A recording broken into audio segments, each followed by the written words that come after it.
जय भवानी. आपण हे पाहू शकताय, परवा जी मोठी भीषण आग कुदळवाडी येथील महादेव मंदिरा शेजारी असलेला 879 गट क्रमांक लागली होती. त्या आगीची दाहकता म्हणजे अजूनही हा कचरा पेट घेत आहे, हे आपण पाहू शकताय.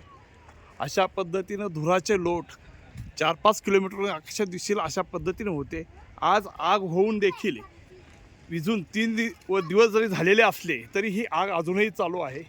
महापालिका प्रशासनाचा, अग्निशामक दलाचा एकही प्रतिनिधी या ठिकाणी नाही आहे, अथवा ही आग विझवण्यासाठी काही करतात असं दिसत नाही आहे. हे आपण पाहू शकताय.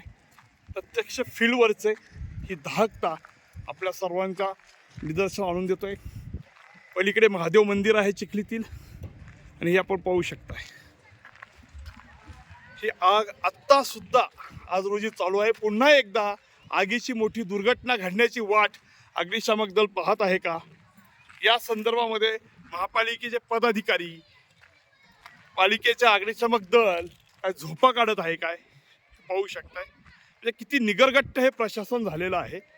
नागरिकांची जीवितहानीच होण्याची दुर्दशा ही वाट पाहत आहे का? निश्चितच आगामी काळामध्ये पालिका प्रशासन असेल, स्थानिक लोकप्रतिनिधी असेल आणि नागरिक असेल, ह्या सर्वांच्या जबाबदारीत वाढ झालेली आहे. कुठेतरी माणुसकी आणि संवेदनशीलता जागी ठेवून या घडणाऱ्या आगींच्या दुर्घटनेकडे, कुदळवाडीमध्ये वारंवार घडणाऱ्या ह्या दुर्घटनांकडे डोळसुटणी पाहणं गरजेचं आहे. आपण पाहू शकताय, हा परिसरामध्ये संपूर्ण धूर पसरत आहे. मागे आपण सोसायटी वेळ पाहू शकताय.